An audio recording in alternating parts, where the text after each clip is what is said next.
Oklahoma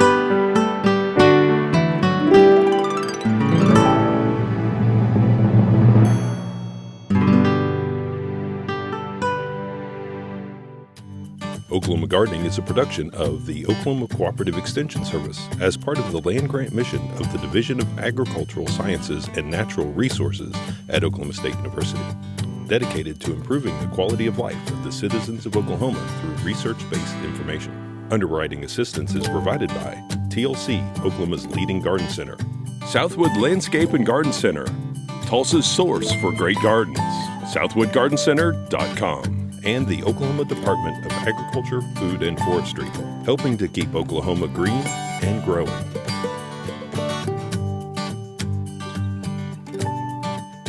Welcome back to Oklahoma Gardening. On today's show, host Casey Hentges has tips for applying pre-emergent weed control. We also do some post-emergent weed control in our concepts garden. It's been a dry winter, so we make sure our evergreens are protected with good winter watering. Casey shows off 5 great evergreens for the landscape, and we take a look at some new construction in the Botanic Garden's vegetable and fruit area.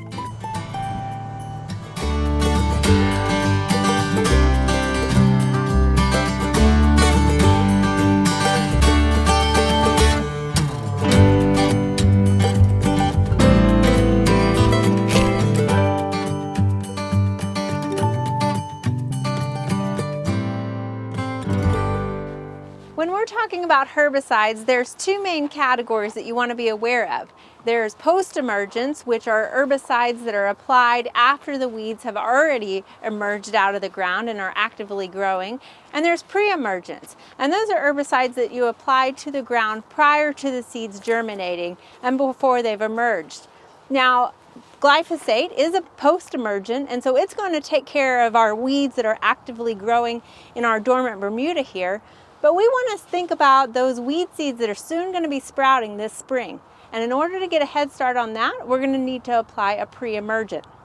Pre-emergence can come in 2 forms. You can either get a liquid or a granular form, and whichever one you choose to use, you want to make sure that you water in your landscape after you've applied it. A lot of times gardeners will look at the forecast and make sure that they time their application right before a rainfall so that they know that that pre-emergent is watered into the ground. Now, watering the pre-emergent is a big difference than a post-emergent. You don't want to water your post-emergents because you want that chemical to sit on those leaves, as that's how the plant absorbs it. With pre-emergence, it's critical to water it in because you want that chemical to get down to the soil profile. This is where those weed seeds will germinate, and as soon as they do, they'll come into contact with that chemical, which will then kill them before you even really notice them growing. In Oklahoma, there's 2 main windows you want to be concerned with to treat your spring weeds. For the southern half of the state, you want to apply your pre-emergent from January 1st through mid-February. For the northern half of the state, you have until about March 1st to get that pre-emergent out. Obviously, in the northern half of the state, it stays a little bit colder, so you won't have that germination happening as quickly as you would in the southern half of the state.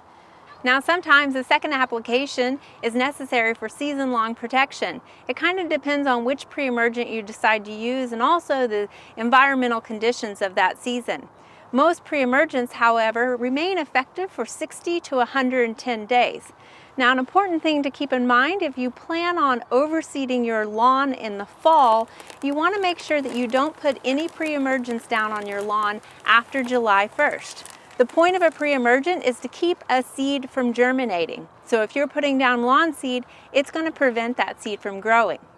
Here at the Botanic Gardens at Oklahoma State University, we put down a fall pre-emergent.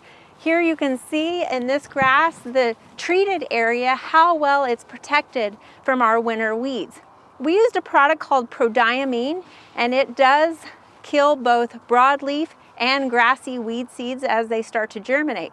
So the product that we didn't use all this fall, we'll be able to use this spring as well. I'm standing in an area here where we didn't treat it, and you can see the number of weeds that have come up in this untreated area. Now at this point, pre-emergent's not going to do anything for this weeds. We're going to have to either spray it with a post-emergent Or as these weeds continue to grow, it's going to result in us needing to mow this lawn space way before the grass needs mowing. For more information on pre-emergence, contact your local county OSU Extension office.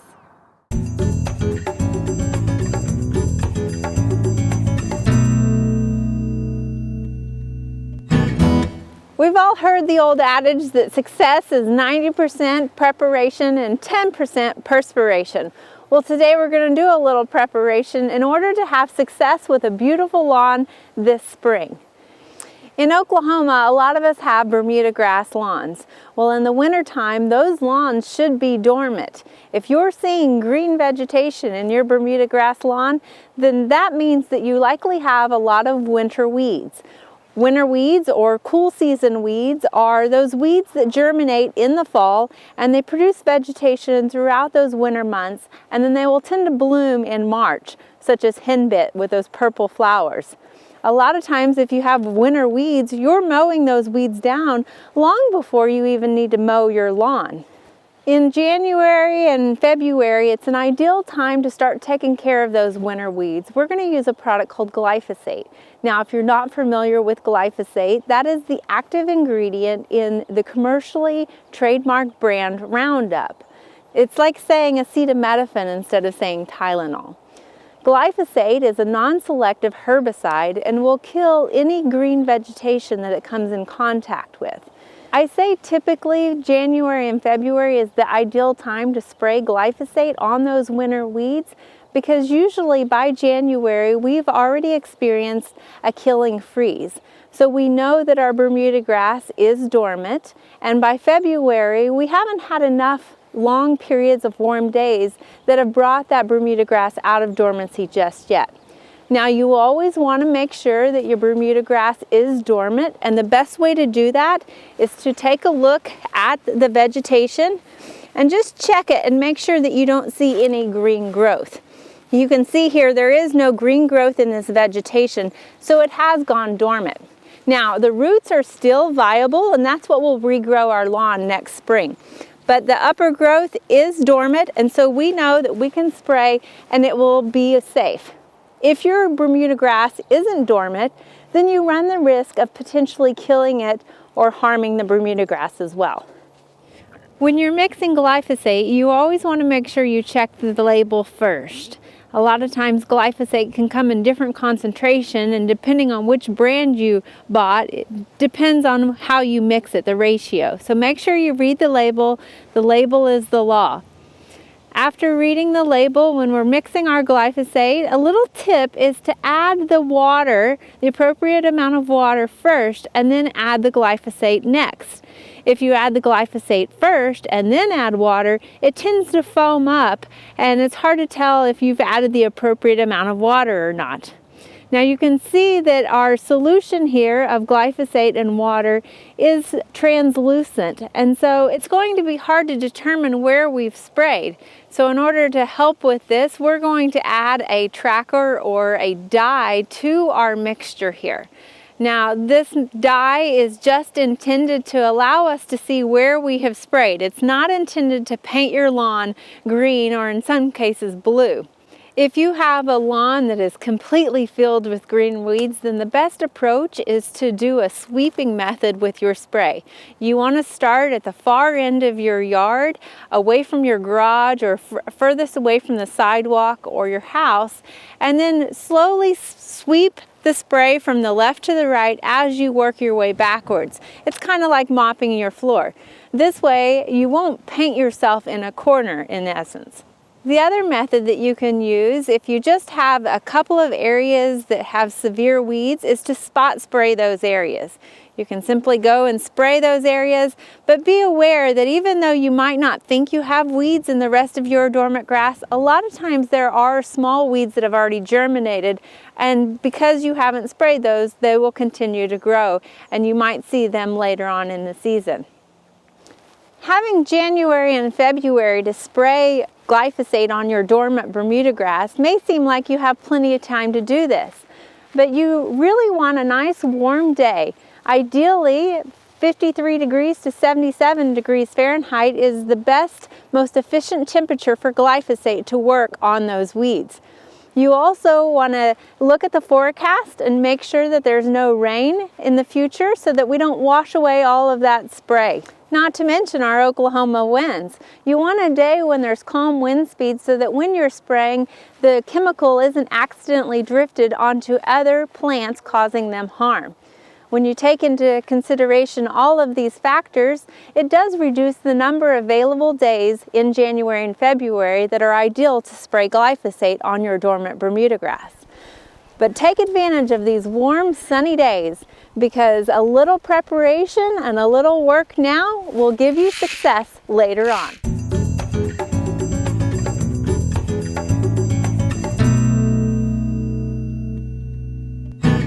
It has been a cold, dry winter, and just like our skin dries out in the wintertime, so do our plants, especially our broadleaf evergreens. And that's because they have more exposed surface area to our dry winter winds. One of the best things that you can do to protect your plants is to water them. And I know watering seems like the last thing on your mind in the wintertime, but if we haven't received about an inch of moisture in some form, whether it be ice or snow or rain, in the last month, then you definitely want to think about watering your plants. Now, I know you might have your hoses unhooked, but it can be as simple as going and getting a pitcher full out of your kitchen sink or your bathtub. The reason why you want to water your plants is because the wind continues to go across these plants and pulls the moisture out of the leaves and out of the upper part of the plant. Meanwhile, the roots are sitting in soil and they are exposed to cold, dry air in those soil pores. So basically, the plant's drying out from both ends, and in essence, it can freeze dry to death if you don't give it any moisture to rehydrate itself. Oftentimes our evergreen leaves tend to have damage, and you can see here that some of these have a bleached appearance, and that's because they've dried out so much. Now you can see the majority of this plant is still green, so we know it's going to be okay, and typically in the spring it'll put on a new flush of growth and you won't even see this damaged foliage anymore.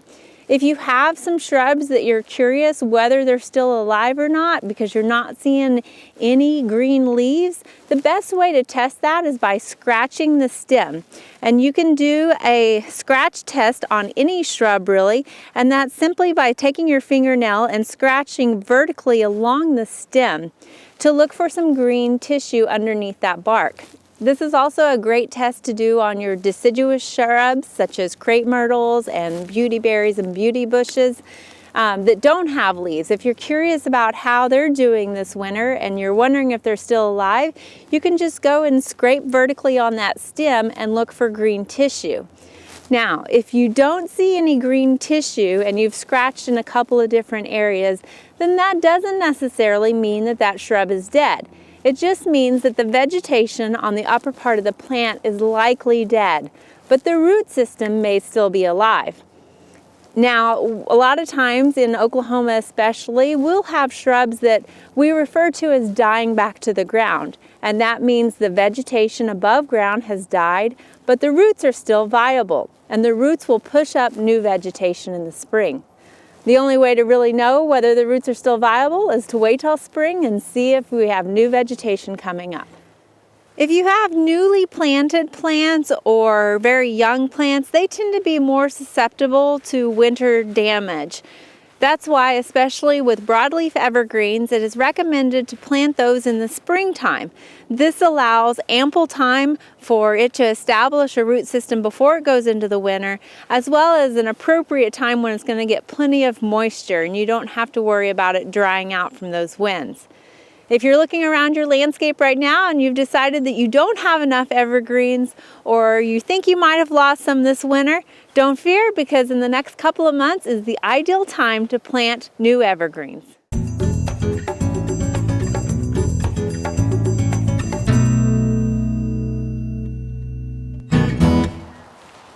Have you been looking around the landscape and finding it to be a little depressing? You're looking for any sign of color as reassurance that spring will soon be arriving.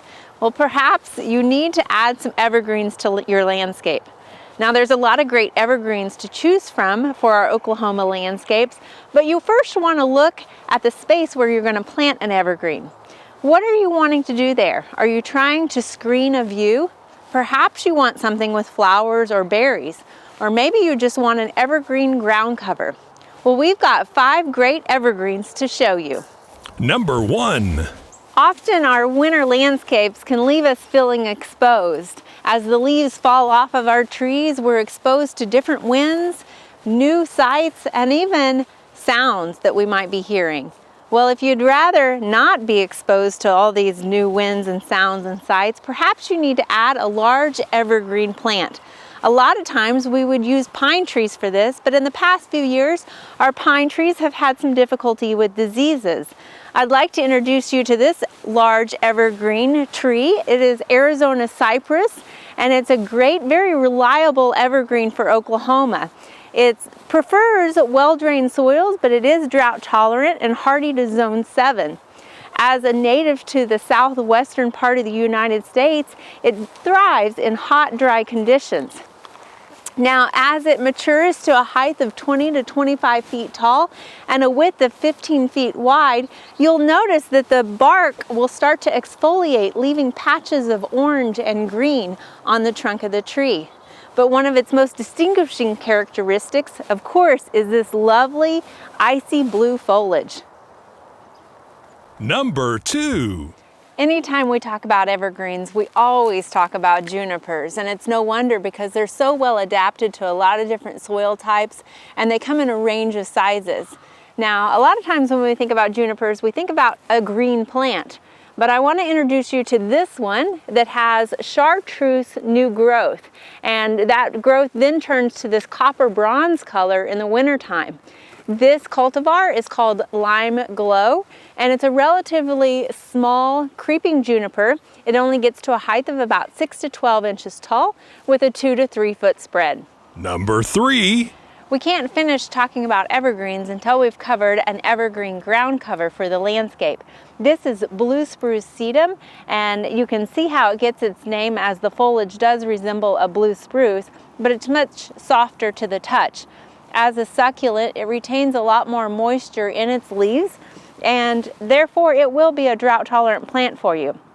It will get nice, small yellow flowers on it that contrast nicely with this blue foliage, and it is very hardy from zones 3 to zones 11, and it makes a nice plant for that accent container or even your rock garden.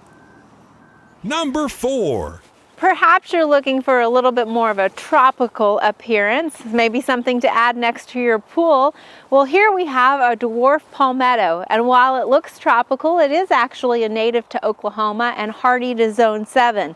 This is a great plant. It is somewhat drought tolerant, but it actually prefers moist soils and some overhead shade. Now, this plant will do nicely as a specimen in either a container or in the landscape, but you can also plant several of them to create a hedge. And it's quite attractive as these leaves get larger, the larger it grows, and they get to a size of about 4 to 6 feet. Now, I have to tell you, you're going to need some patience to get it that big because it is a fairly slow grower. In late spring, this plant produces some creamy colored flowers that are soon followed up with some black berries that are edible, and they taste a little bit like a date. This plant, the dwarf palmetto, was selected as this year's 2017 Oklahoma Proven Shrub of the Year, and rightfully so, as a very unique, attractive native evergreen. Number 5. Now, I know this plant is not a showstopper just yet, but give it a couple of months and you're going to need to put a sign out in your yard telling everyone what it is. It's not only going to stop your neighbors that are walking by, but it's also going to stop all the hummingbirds and bring them into your yard. This is crossvine, and while it's not a true evergreen, it is a semi-evergreen, which basically means the leaves tend to persist and hang on throughout the winter months, depending on how severe our winter is. It is similar to our wild trumpet vine that you see growing out in the forest. It does have a trumpet-shaped flower. This particular cultivar is Tangerine Beauty, and it'll be covered with orange trumpet-shaped flowers. Now there are some other cultivars that have more of a yellow flower and some that have more of a red flower as well. It's a very robust vine and it will tend to sucker, so you want to make sure to give it plenty of space and something strong to grow on. While there are many different evergreens that we could have highlighted, these 5 show you the variation in size, shape, and appearance that are great for our Oklahoma landscape. And just because we call them evergreens doesn't mean that they're green.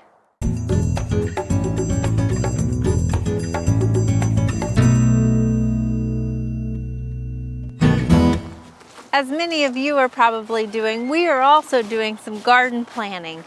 Outside of our vegetable garden, we're planning on installing a new fruit garden.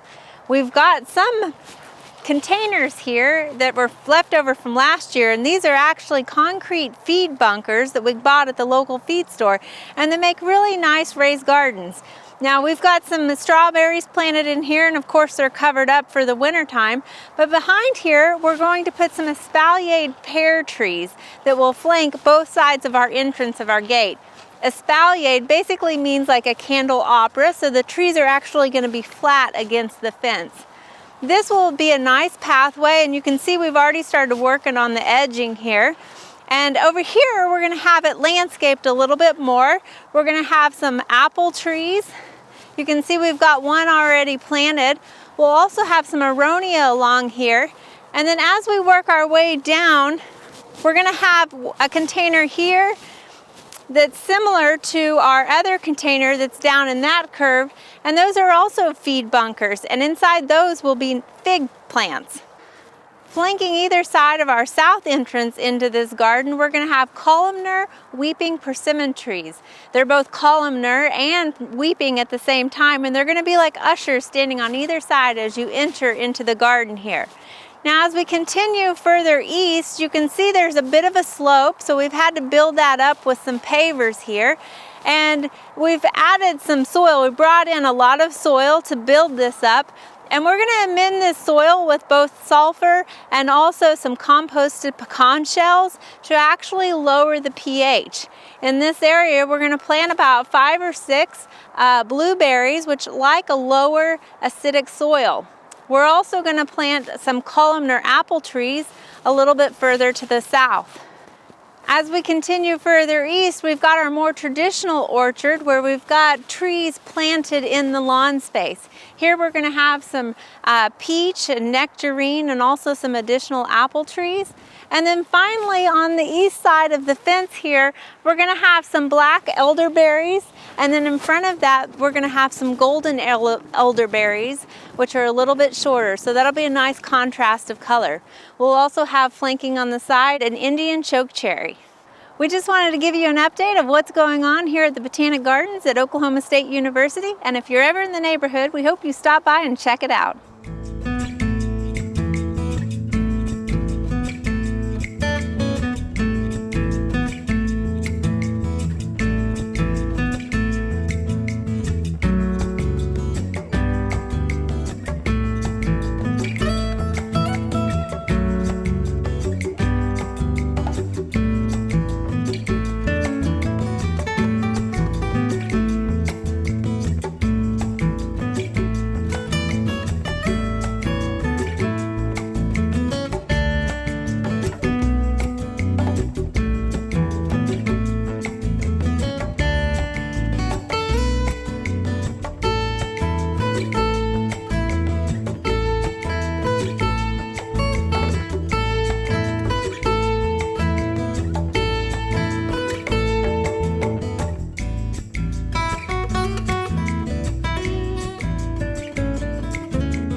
There are lots of great horticultural events this time of year.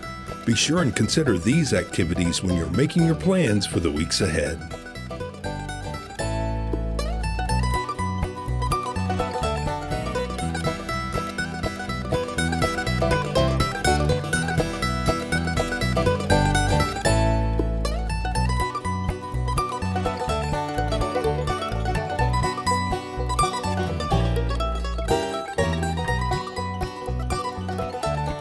Next week on Oklahoma Gardening, we fertilize trees and garlic, and we plant some onions in the keyhole garden that we built last season.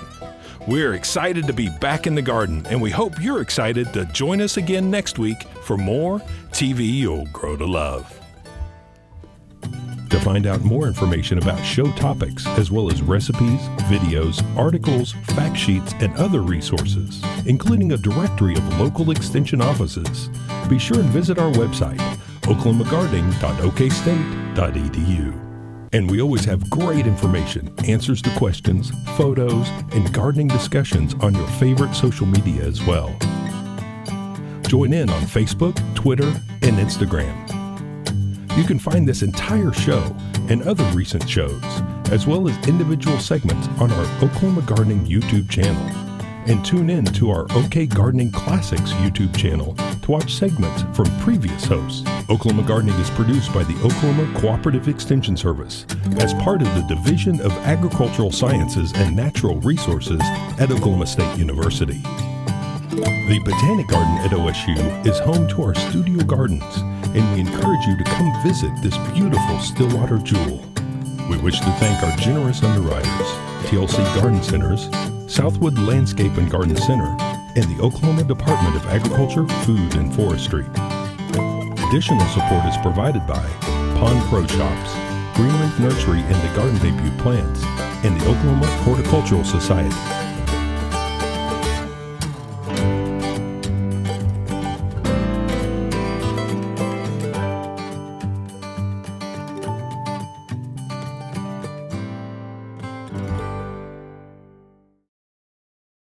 We hope you enjoyed this video. It's part of our Oklahoma Gardening YouTube channel. You can also find even more videos on our OK Gardening Classics YouTube channel. And join us on social media for great gardening tips, photos, and discussion.